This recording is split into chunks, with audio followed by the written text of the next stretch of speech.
She was vlogging before Casey Neistat. Hi everybody, so I'm hanging out here in the Apple store. Doing man on the street interviews well before TikTok. What is your favorite treat?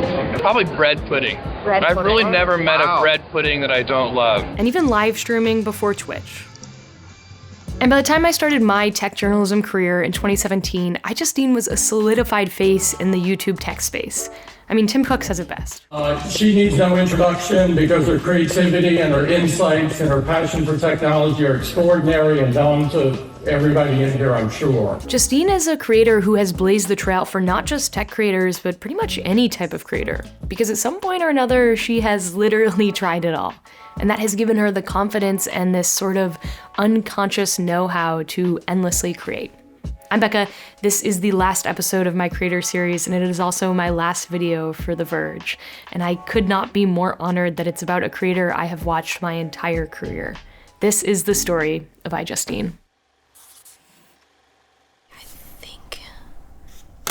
think this is mine. I think this is the one that I bought. Yeah, so here it is. This is my first iPhone. It doesn't turn on anymore. I'm sure I could probably have somebody replace the battery.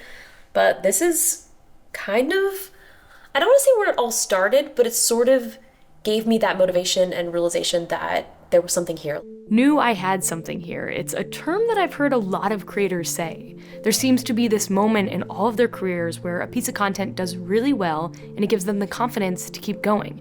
And for Justine, it was this video. I have an iPhone and I had to switch to AT&T. Okay, that's wonderful. Well, I got my first AT&T bill right here. In a box. It's an incredibly straightforward video of Justine opening an absurd 300-page bill from AT&T when she got her first iPhone. And at the time, then everyone was making fun of me for like making videos and doing weird stuff and posting stuff online. And then finally when this happened and like news outlets were contacting me and just like, it just blew up like all around the world, that made me feel like something was here. And it kind of gave like my family a little bit of hope, like, okay, this is actually something.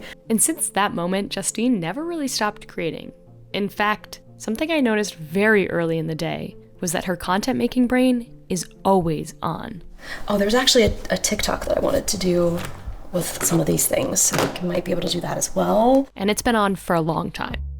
She was one of the first people to stream her life 24/7 on Justine TV, which would later become Twitch. This went on for 6 straight months and included some of the first acts of what we now call stream sniping, where people would call restaurants she was at and tell them it was her birthday, or literally show up where she was. There was a gaming period, cooking videos, interviews, song parodies, collabs, and even a time when she unboxed tech using Google Glass as the second camera. And I mean, that right there is amazing. Bring that back.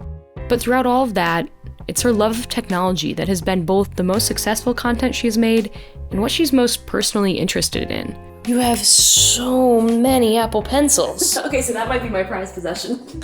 Wow. It's like a weird flex. These days, her channel is mostly focused on consumer tech.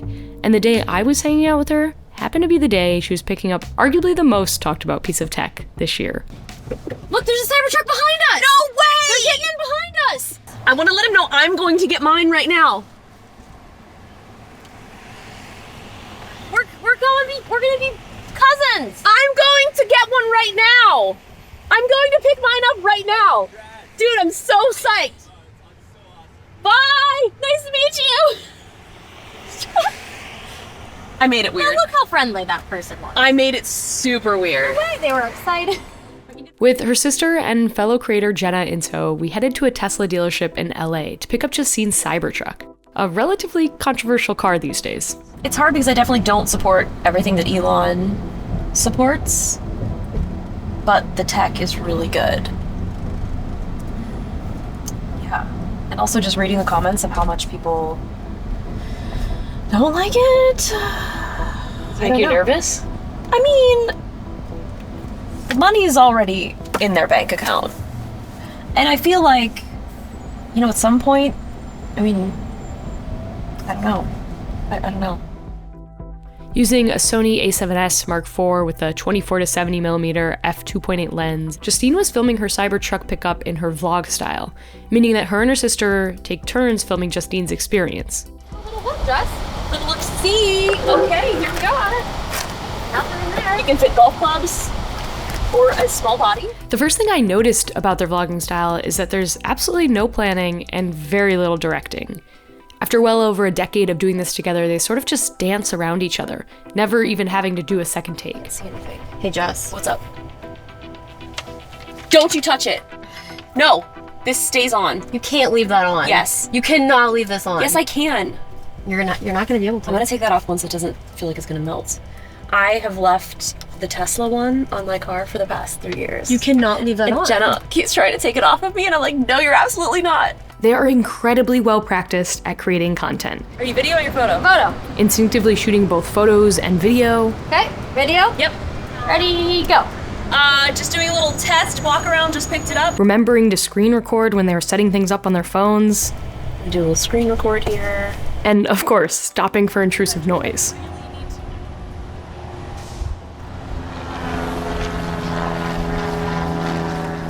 You literally do one take of everything. Like, I didn't really see you do second takes.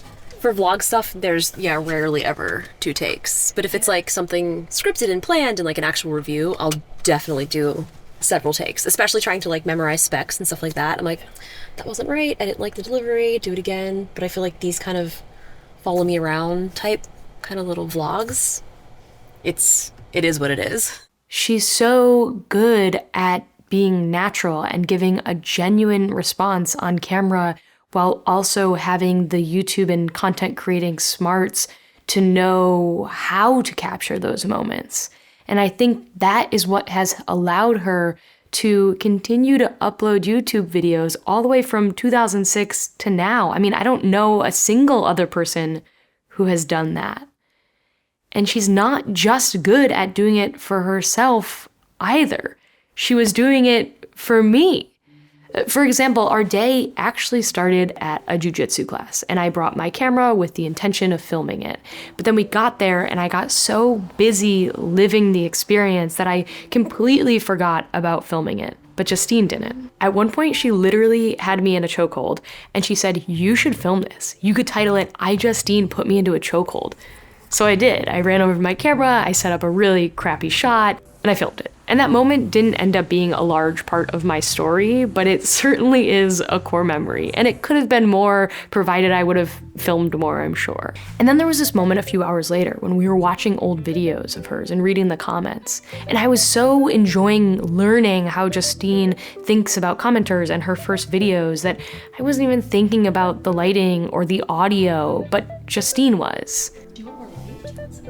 I mean, she would even instinctively turn down the audio on her computer when one of us would begin to speak. And while I'm sure that a lot of this is simply learned from doing this for 18 years, you can see this ability to both be incredibly authentic, yet capture a moment in a way that makes sense and looks good as early as the 300-page bill video. First AT&T bill, right here, in a box. She was simply reacting and having an emotion about a moment, yet was able to capture it in a way that also conveyed the feeling.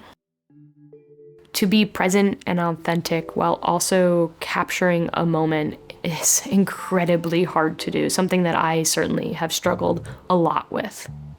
And I think it's Justine's superpower.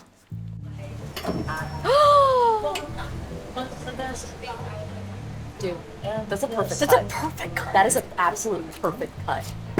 Oh. Oh! No! We didn't think this one through. I had one last question for the YouTuber that has yet to quit. And how long do you think you'll do this? I think I'll do this until I don't want to do it anymore. So that couldn't be tomorrow. Could be next week. Could be forever. Hold on! Bro! Look, sorry.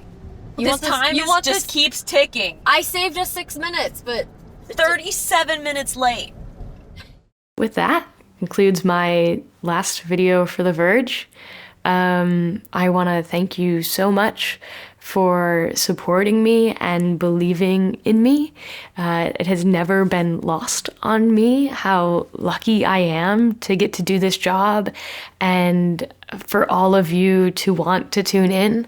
I appreciate you so much, bud. and I wouldn't be here without you.